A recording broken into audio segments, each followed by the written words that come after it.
What is up mga kaninuno? Alam ko, sabik na kayo sa istorya natin, pero bago magsimula, gusto ko lang sabihin na you're amazing. Just the way you are. Promise. At you have something special within you na kailangan lang ng konting tapik siguro. Konting coach, konting tips, konting pag-aaral para lumabas yung talent na nasa sayo. So paano ba gagawin yon? Kindly click nyo lang yung lalabas dito sa upper part ng screen. Tapos i-redirect kayo niyan sa isa ko pang channel.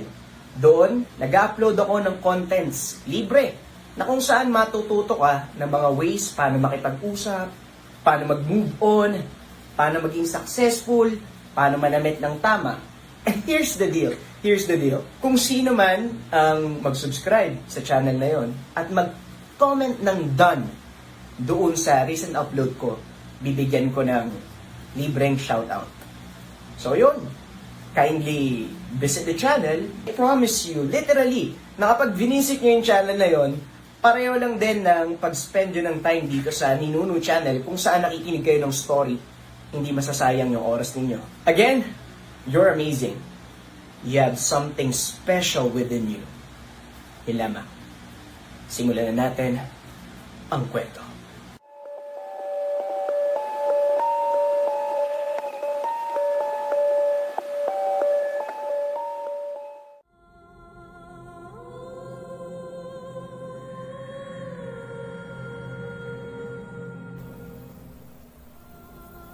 Ang kwentong ito ay hango sa totoong buhay.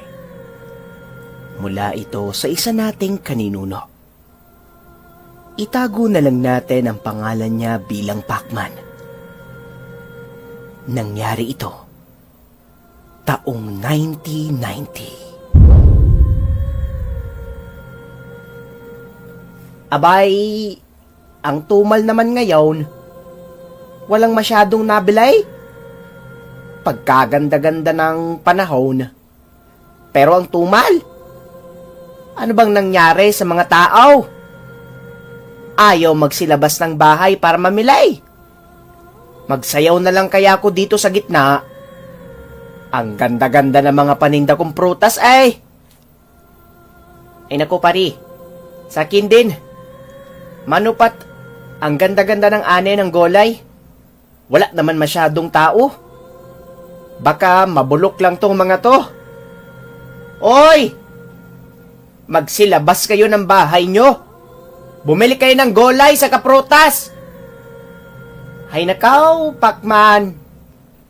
Kay hirap ng ganitong buhay, mabababad ka sa arawan ng maghapon. Tapos, magkano lang ang kikitain mo? Mag-isip na lang kaya tayo ng bagong trabaho. Yung mabilis lang yung pera, ay magtinda na lang tayo ng bawal na gamot. Ayun, mabilis yun. Siguradong yayaman tayo pag ganun, Ricky. Nakaw! Oo, mabilis din yung buhay mo kapag nagkataon. Kahit anong bilis ng takbo mo, mas mabilis ang takbo ng bala. Wala pa rin. Hindi naman tayo pwedeng tumigil sa pagtatrabaho. Meron tayong mga pamilya na umaasa sa atin Sa kayong mga kapatid ko. Ako ang nagpapaaral. Si nanay, ayaw ko na din pagtrabahuhin. Gawa ng may edad na. Maniwala ka ba, Ricky? Etong gulayan na to, nagpasa-pasa na sa henerasyon namin. Magmula pa sa lulo ko. Siya ang gumawa ng ditolak na karton na ito Kaya ang swerte. Sana nga, itong kariton ng gulay, magsilbi ding daan para makapagtapos ng pag-aaral yung mga kapatid ko. Aba, maganda yun. Makwento sa teleserye. Paaralan ng dahil sa gulayan. Magaling pala ako mag-isip ng mga pamagat. Pwede kong maging direktor. Yun na lang kaya ang gawin natin. Gumawa tayo ng mga pelikula. Pwede Tapos yung dalawang artista, ang manggugulay at ang tindiro ng protas. Kaso ikaw ba? Ano bang kwento ng talambuhay mo? Ayon sa akin naman, ako ay nagtatrabaho para magkaroon ng maraming pera at magkaroon ng maraming chicks. Para negatibo yung akin. Ay, biro lang ha. Biro lang, baka maniwala ka. Ako kasi, may sakit ang lola ko eh. Dalawa na lang kaming magkasama sa buhay. Yung mga kapatid ko, nasa Maynila na. Hindi ko na mahagilap.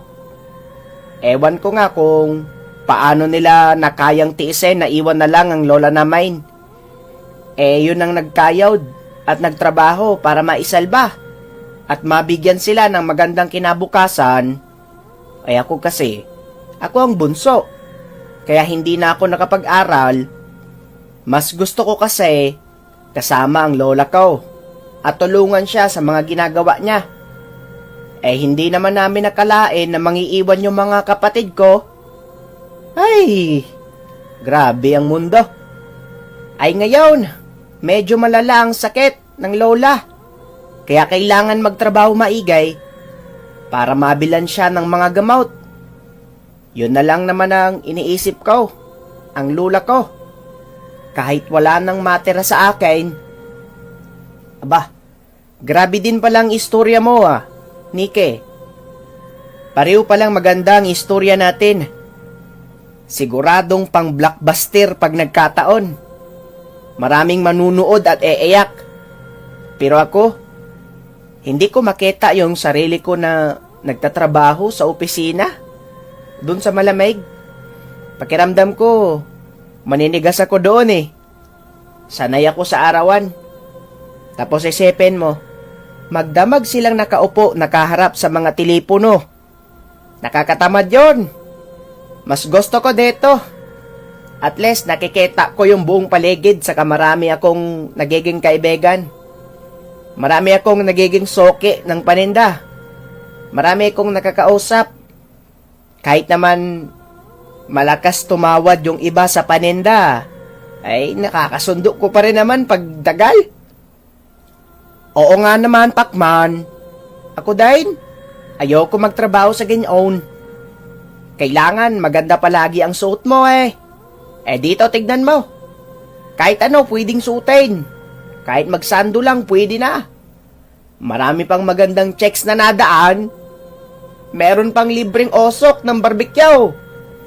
Abay nagtitinda ka na. Sumesinghot ka pa ng masarap na amoy. Doon sa opisina, ang masisingot mo hangin na malamig. Magkakapulmonya ka pa. Meron ka pang amo na papagalitan ka palagay. Nako, at least dito, walang amo-amo. Ang amo ko, etong mga prutas ko. At ang amo mo, yang mga gulay mo. Pwede bang bumili ng prutas? Kanina pa ako dito sa harapan mo Nagtitinda ka ba? O nakikipagkwentuhan? Ay, Diyos ko! Kanina ka pa ba dyan? Abay, hindi kita napansin. Parang bigla ka na lang sumulyap Nakakagulat naman ito. Ako din, hindi ko napansin Parang ang bilis mo atang nakarating dyan. Bibili ako ng prutas. Talian mo. Kanina pa ako dito relax ka lang. Ito ba ang gusto mo? Ito. Pasensya ka na. Bigyan na lang kita ng libre. Ito naman masyadong mainit ang ulo. Samahan mo na din kaya ng gulay. Ito sariwang-sariwa yung bawang ko. Ang bango-bango. Ito, hawakan mo. Lumayo ka sa akin. Ayoko ng bawang. Di ba sabi ko naman, prutas ang gusto ko. Ayoko nang bumili. Ano bang problema noon? Biglang umalis Biglang nagalight. Baliw ata yawn. Nako, nadamay ka pa pari. Hindi din tuloy bumili ng prutas mo. Pasensya ka na pare Meron ka na sanang binta ayos lang yawn. Weirdo lang talaga yung tao. Sino ba yun? Hindi ko nakita yung muka. Nakatago sa bilo. Baka hindi siguro taga dito yon. Siguro nga. Hayaan mo na. Siguro naman meron pang dadating mamaya dyan na mga bebele. Kilala yung dalawa sa lugar nila. Palagi kasing magkatabi ang kanilang paninda. Nakalagay yon sa ditulak na kariton. Karamihan sa mga tao sa kanila bumibili. Kasi mabait at talagang makwento itong dalawa. Medyo malas lang talaga ng araw na ito. Mapaulan, araw. Naroon sila nagtitinda para sa kanilang pamilya. Matatamis man na mga ngiti ang makikita mo sa kanila. Pero sa likod nun, malalim ang kanilang istorya. Kinabukasan ng araw na yon. Naku! Kung kahapon wala masyadong nagbili, ngayon sobrang dami nagdagsaan oh! Oy! Pare! Nike! Ayos ka lang ba dyan? Mukhang matamlay ka ah. Marami kang bumibili oh. Nagantay sa'yo oh. Ay, paring Pakman. Masakit yung likod ko. Mapday. Hindi ko makagalaw ng maayos pare. Naku. Ano bang nangyari sa'yo? Tulungan na kita dyan. Ay, para ho sa mga mamimili. Dito na lang ho kayo magbayad sa akin. Dito na lang ho, lapit kayo. Iisa lang ang paninda na yan. Yung mga protas, dito na lang ho magbayad. Dito, sa gulay. Pre, dyan ka muna ah. Tignan mo na lang kung sino yung hindi ko pa nasingil. Magpahinga ka na muna. Maraming salamat, pre.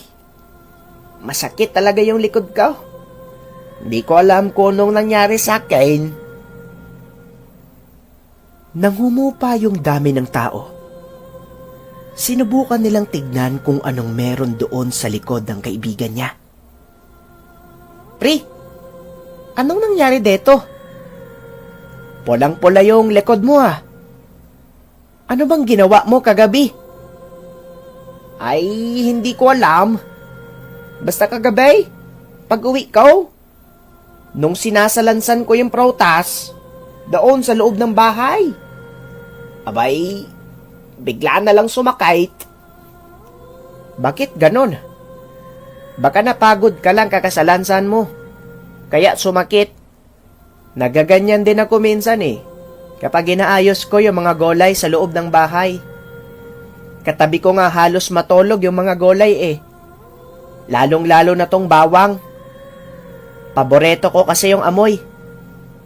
Mahirap to pre. Mamayang hapon babalik na naman yung mga tao dito. Baka dagsain na naman tayo. Matulog ka kaya muna dyan. Para mamaya maayos ka na. Ako na munang magbabantay dito. Nahihirapan nga din akong huminga. Hindi ko maayos ng higa yung likod ko. Sumasayad. Masakit. Siguro, patagilid na lang ako kung hihiga. Maraming salamat pare ha. Matulog muna ako. Maya-maya pa, habang natutulog si Nike, pansin ni Pakman na tagaktak ang pawis nito.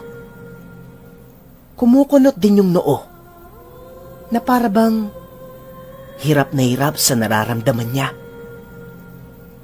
Sinubukan uling tignan ni Pakman yung likod nun. Pero nung mga oras na ito, meron nang lumalabas na nana. At para bang naging isang pigsa. Yung kaninang namumula lang, nagkaroon ng kaunting bukol. Nagising naman si Nike pagtapos nun. Ano pare? Nike, mukhang meron ka atang pigsa sa likuran mo eh. May dala ka bang damit dyan? Lumalabas na yung nana. Magpalit ka muna, pre. Ganun ba? Seryoso ba yan, paray? Ang sakit nga ay. Saka, parang nilalagnat na ako. Pakiramdam ko, hindi ko nakakayanin. Uuwi na lang muna siguro ako.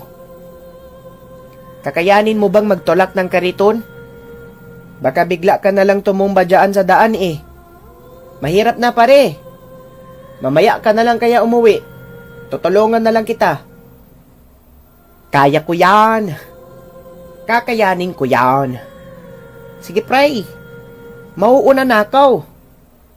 Babalik na lang ako bukas. Siguradong maayos na ako noon. Habang papaalis si Nike, hindi kalayuan sa kanila. Nakita na naman ni Pacman yung nakabelo. Umalis na rin yon, kasabay ng kaibigan niya. Hindi naman na masyadong napansin ni Pacman kasi merong bibili ng gulay sa kanya. Kinabukasan naman matapos nun, wala si Nike. Hindi ito nakapagtinda. Unang beses tong nangyari, magmula nung pumwesto sila doon. Kaya ang nasa isip ni Pacman, mukhang seryoso yung nangyari sa kanya. Kaagad na siyang nag-isip ng plano kung paano matutulungan yung kaibigan niya kasi alam ni Pacman kung gaano nito kailangan yung pera para sa gamot ng lola niya. Hinayaan munang lumipas ni Pacman hanggang kinabukasan. Kapag wala pa din si Nikki, doon na siya pupunta sa bahay nun. Kinaumagahan ng sumunod na araw, wala pa din yung kaibigan niya. Kaya naman nagpasya na si Pacman. Mamayang 6:00, pagtapos niyang magtrabaho, pupunta na siya sa bahay nun. Pero, pagsapit ng 4:00 ng hapon, kitang-kita niya si Nike. Dala-dala ang ditulak na kariton ng mga prutas. Iilan na lang ang laman nun. Paubos na ang kanyang paninda. Nike! Nike! Hoy, pre! Ano na? Kumusta ka? Saan ka galing? Oy! Paray! Ayos naman ako. Walang problema. Tignan mo. Naubos ang paninda eh. Akala ko, seryoso na yung pakiramdam mo. Wala ka eh. Hindi ka nagpwisto sa atin. Saan ka ba nang galing? Saka yung sa likod mo. Anong nangyari? Ay, magaling na. Yung pauwi ako. Nakasalubong ko uli yung kahapon. Yung nakabelaw. Yung nagalit sa atin.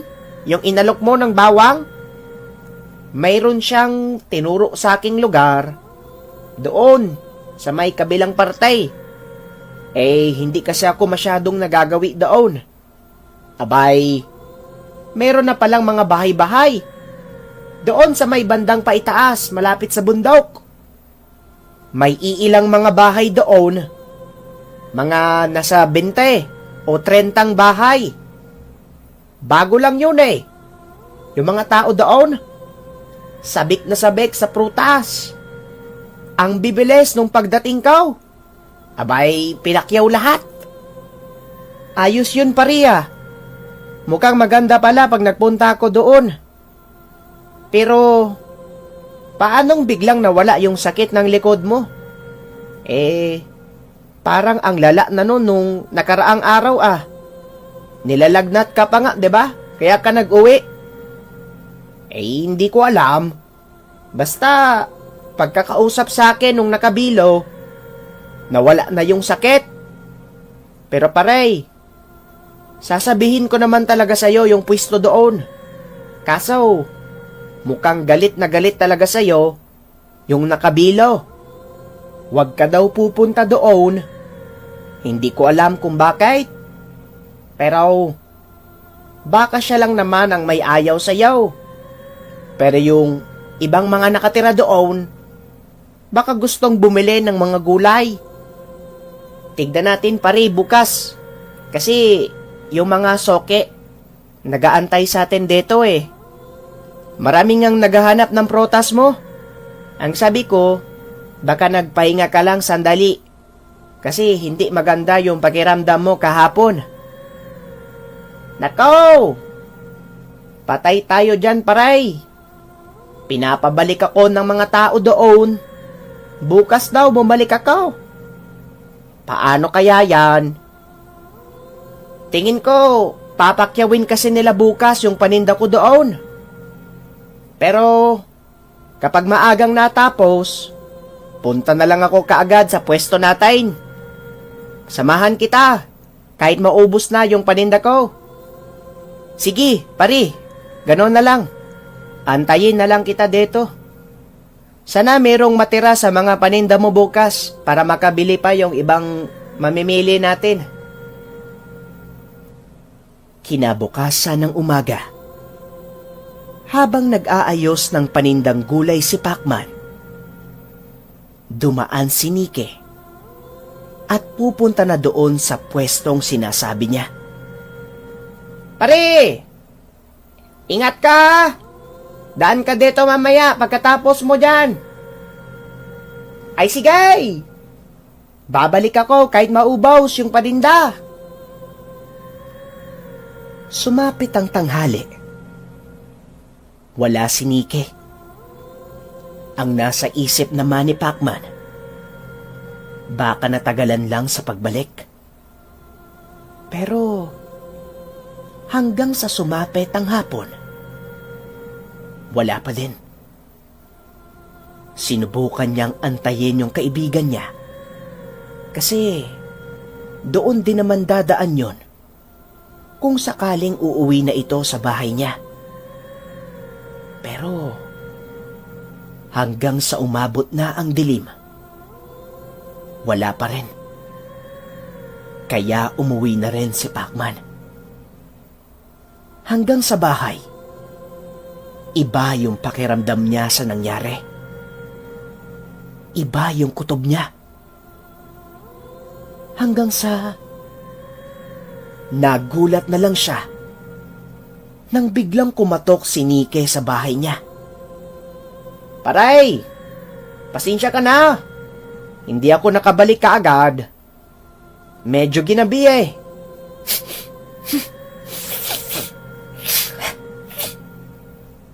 Ayos lang pare. Walang problema.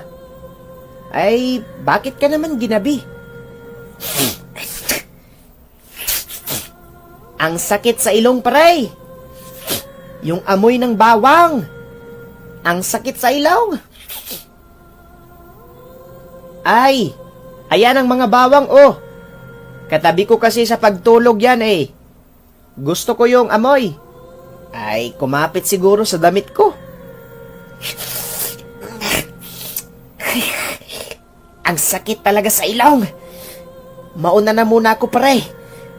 Kita na lang tayo bukas. Alis na ako. Lumipas pa ang ilang araw. Hindi na masyadong nakikita ni Pacman si Nike.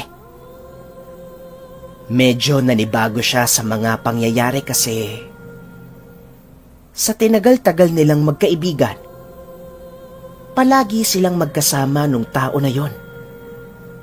Doon sa pwesto kung saan sila nagtitinda. Hanggang sa umabot pa ang buwan, tuluyan niya nang hindi nakita yung kaibigan niya. Minabuting puntahan ni Pacman yung bahay nila Nike para itanong sa lola niya kung anong nangyari. Pero pagkarating niya doon, wala ng tao. maging yung mga gamit, wala na rin. Nang magtanong naman siya sa mga kapitbahay, bigla na lang daw nawala si Nike doon. Wala man lang daw paalam. Ni isa, walang kinausap kung saan sila magtutungo. Iba ang pakiramdam dito ni Pacman. Kaya nung araw din na yon, sinubukan niyang pumunta doon sa lugar na sinasabi ni Nike. Dala-dala niya yung mga panindang gulay. Pero ilang oras ang tinagal ng paghahanap. Wala naman siyang nakitang mga bahay doon. Puro puno lang. Walang bakas na merong nakatira sa paligid. Pero hindi basta-bastang tumigil si Pacman. Pagtapos niyang magtinda, inuwi niya muna yung mga gulay. Tapos, bumalik siya uli sa lugar. Maniwala kayo sa hindi. Doon din mismo, kung nasaan siya kanina, kitang-kita niya yung mga bahay doon. Yung itsura nun, mga lumang kubo. At dahil medyo madilim na, nagtataka siya kasi parang walang ilaw yung mga tao doon. Miski gasera, hindi sila gumagamit. Minabuti munang umuwi ni Pacman kasi ang bigat-bigat nung pakiramdam niya doon sa lugar. Ramdam niya rin na para bang ang daming nakatingin sa kanya. Maya-maya pa, pagtalikod niya, isang lalaki ang nakita niya. Bumabahing din ito kagaya ng kay Nike. Huwag ka nang babalik dito. Hindi namin gusto yung amoy mo. Sige na. Umalis ka na. Napatakbo si Pacman matapos nun kasi nakakatakot daw yung itsura ng lalaki. Namumula yung mata, tapos parang iba yung ngipin. May mga parteng matutulis. Nang makarating naman siya sa bahay, hindi pa rin makapaniwala si Pacman sa nasaksihan niya. Sa tinagal-tagal niya doon sa lugar, unang beses niyang makita yung mga bahay doon. Saka, ang pinagtataka niya, bakit ayaw na ayaw nila sa amoy niya? Amoy bawang lang naman siya. Pero, dahil mas nangibabaw pa rin kay Pacman, yung bigla ang pagkawala ni Nike, nagdesisyon siyang bumalik uli doon kinabukasan. Hindi niya muna dinala yung kariton. Nagdala lang siya ng bilao ng gulay. At syempre, hindi mawawala doon yung bawang. Natatakot na rin siya kasi meron na siyang hinala na baka aswang yung mga taong naroon. Nahirapan na naman si Pacman sa paghahanap ng lugar pero dahil nakita niya na yon kahapon, ilang minutong hanapan, nasilayan niya na uli yung mga bahay.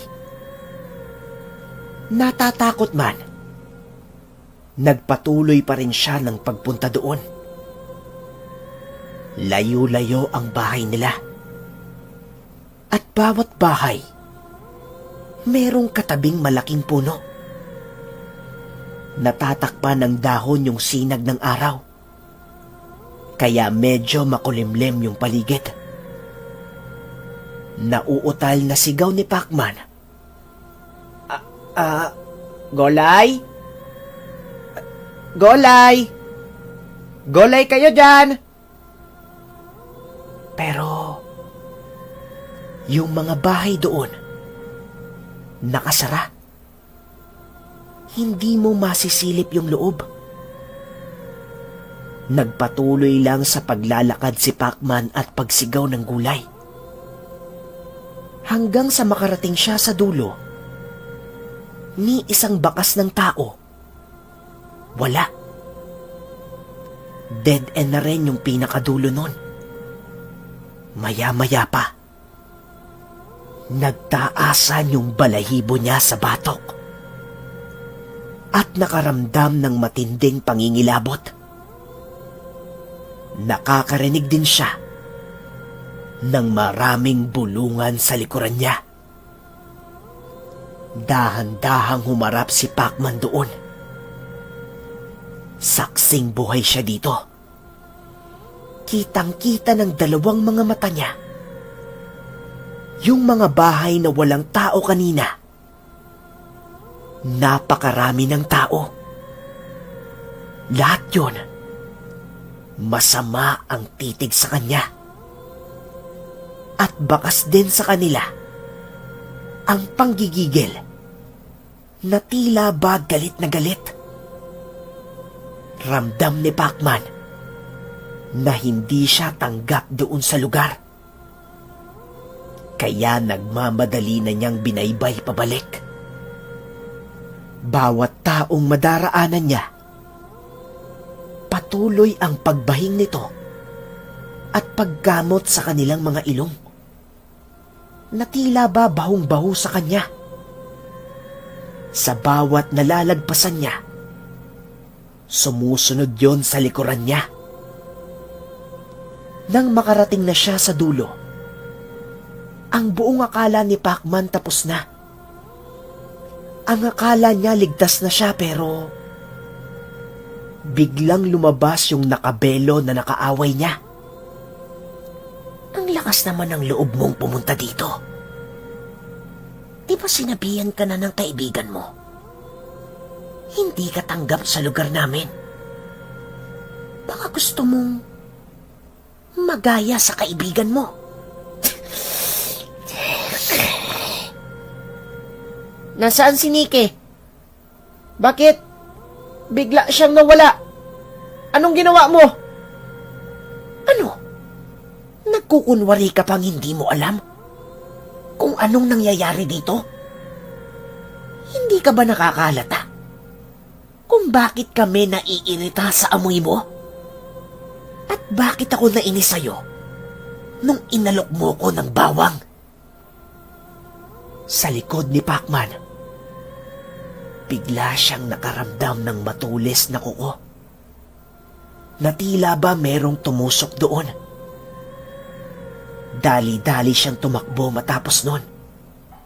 Ang huli niya na lang natandaan, narinig niya yung mga tao doon na tila ba nagtatalo. Pagkarating niya sa bahay, hindi alam ni Pacman kung magkikwento ba siya sa mga nangyari o kung sasabihin niya ba sa mga tao doon yung tungkol doon sa mga bahay at taong nakita niya. Hindi muna nagtinda si Pacman ng araw na to. Nagpahinga muna siya sa bahay niya. Pagsapit naman ng dilim, 9:00 ng gabi, nagsisimula na silang matulog. Pero yung isa sa mga kapatid niya, hindi mapakali. Reklamo ito ng reklamo na ang init daw. Maalinsangan saka ang baho-baho. Pero siya lang ang nakakaramdam nun. Yung iba naman, pati si Pacman, normal lang yung pakiramdam nila. Maya-maya pa, mas lalong lumala yung nararamdaman ng kapatid niya. Halos mangiyak na ito sa pagkairita. Kasi sobrang init daw talaga. Saka Ang sakit sa tiyan ng amoy. Kahit daw magtakip siya ng ilong at isara yung bintana, ganun pa rin. Dito na nakatunog si Pacman. Alam niyang sinundan siya ng mga aswang kanina. Sinubukan niyang tignan yung labas ng bahay. Wala naman siyang nakita doon. Pero ramdam niya na maraming elemento sa buong paligid na nakatitig lang sa bahay niya.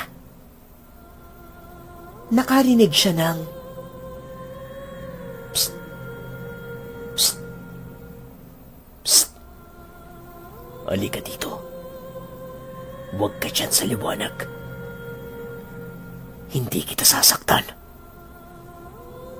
Bakit naman ako maniniwala sa'yo? Alam kong hindi kayo makalapit dito sa bahay kasi takot kayo sa bawang. Ayaw nyo yung amoy. Alam ko kung nasaan yung kaibigan mo. Pero tumigil ka na. Huwag mong sasabihin kahit kay Nino kung anong nakita mo doon. Kung hindi, buhay mo at buhay ng pamilya mo ang magiging kapalit. Nasaan ba si Nike? Anong ginawa niyo sa kanya? Ang kulit mo. Makinig ka na lang. Yung nakausap mo, yung nakabelo, papatayin ka niya kapag hindi ka pa tumigil. Madali lang namin magagawa yon. Mag-aantay lang kami ng panahon. Kahit ilang bawang pa ang ibalot mo sa sarili mo, hindi ka na maliligtas niyan. Walang magagawa yan. Kaya tumigil ka na lang. Ikaw ang tumigil! Hanapin ko si Nike. Babalikan ko kayo! Biglang sinaboy ni Pacman yung daladala niyang asin at kapirasong bawang. Maniwala kayo sa hindi. Mabibilis na nilalang ang nagtalunan papalayo sa bahay niya na para bang mga hayop. Kinabukasan naman ng araw na yon, pasikat pa lang ang araw, buo na ang loob ni Pacman. Babalik siya uli doon sa lugar para hanapin yung kaibigan niya. Nagkwintas siya ng bawang at nagdala ng isang supot ng asin. Pero paglabas pa lang niya ng pintuan, ang sumalubong sa kanya ay yung nakabelong itim. Hindi siya makagalaw ng mga oras na ito. At binitawan niya rin yung hawak-hawak niyang asin. Kusang gumagalaw yung kamay ni Pacman at hinuhubad yung nakakwintas na bawang. Dahan-dahan din siyang lumalapit doon sa nakabelo. Gusto niya sanang sumigaw pero walang lumalabas na salita sa kanyang bibig. Nang makarating siya sa harapan nun, nagtanggal ng belo yung nasa harapan niya. At doon niya nakita ang mukha ng isang matandang babae. Walang buhok, kulubot ang mukha, at walang kanal sa pagitan ng ilong at bibig. Napakahaba din ng mga pangil. Sasakmali na sana siya pero biglang lumabas si Nike. Hinawakan niya yung matanda sa braso at nagsalita ng hindi maintindihan ng mga lingwahe. Maniwala kayo sa hindi. Pagtapos nun, nagsuot uli ng belo yung matanda at umalis doon sa lugar. Pare, anong nangyari sa'yo? Bakit ganyan na yung itsura mo? Ibang-iba ka na. Parang hindi ka na tao. Pare, Hayaan mo na ako. Isang beses lang kitang pwedeng masalba. Doon ako nakatira sa lugar nila. Kaya ganito na rin ang itsura ko. Mas maganda doon eh. Hindi na kailangan magtrabaho. Mag-aantay lang kami maggabay. Makakahanap na rin kami ng pagkain. Maging yung lola kong may sakit, nabigyan ngayon ng lakas. Abay, parang dalaga pa nga kung kumilaws. Hindi na kailangan ng gamot. Sana lang paray, wag nang makakarating kahit kay Ninaw yung mga nakita at nalaman mo.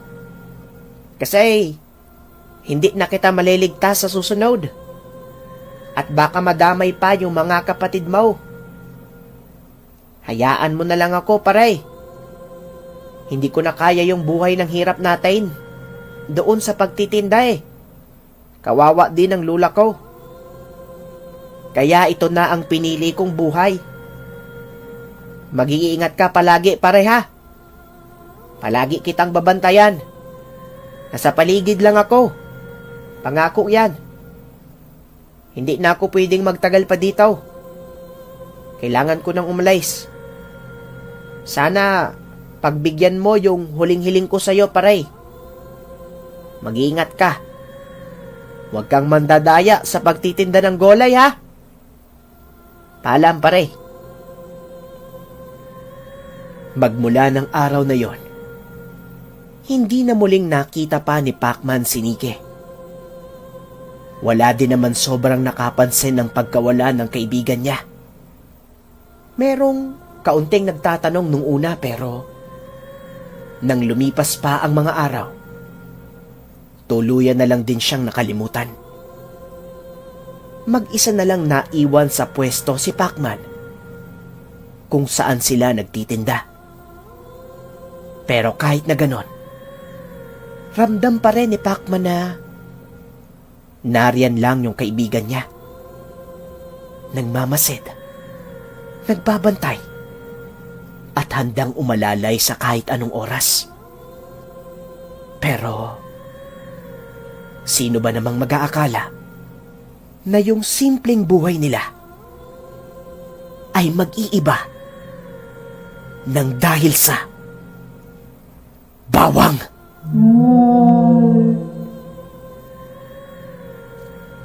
Mga bagay na pwede nating matutunan sa kwento, mga kaninuno. Una, yung kahit ganon yung trabaho nila, masaya pa rin sila.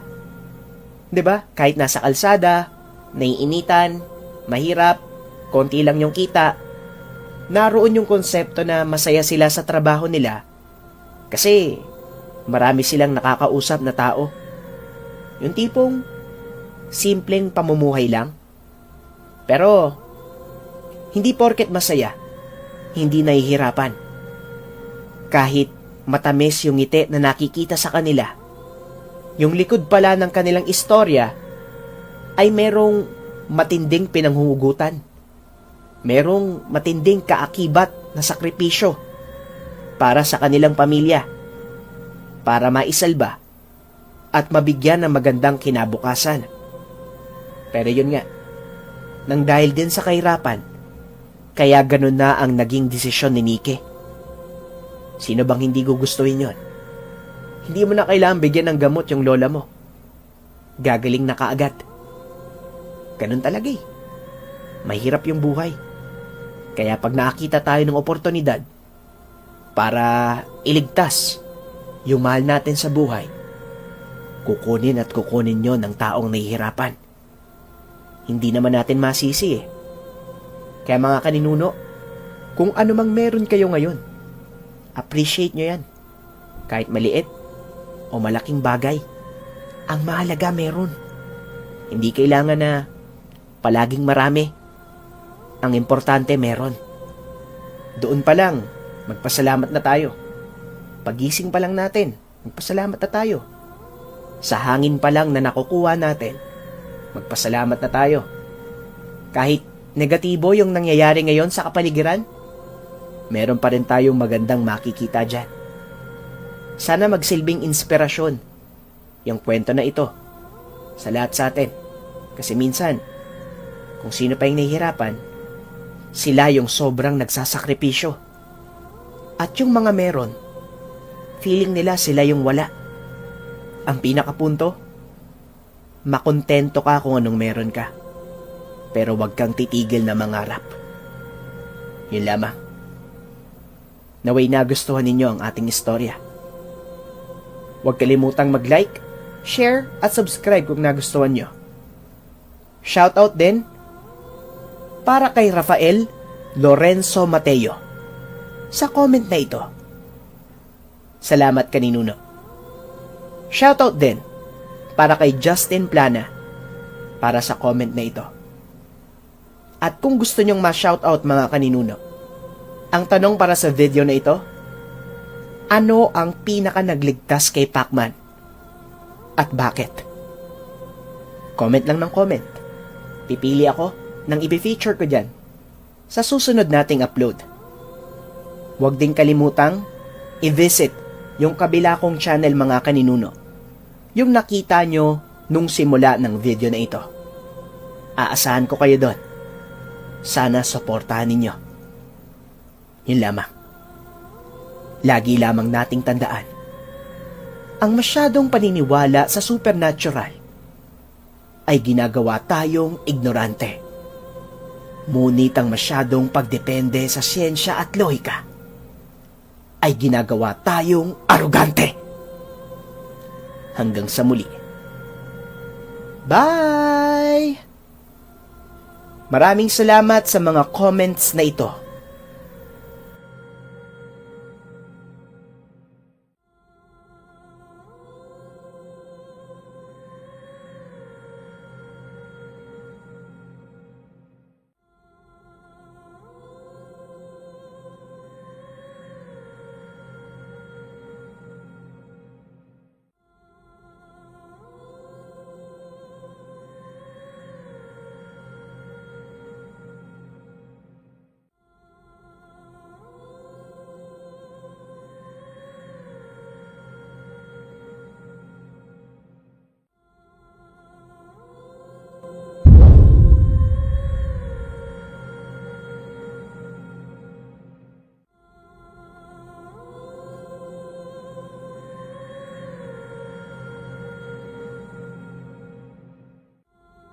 What is up mga kaninuno? Alam ko,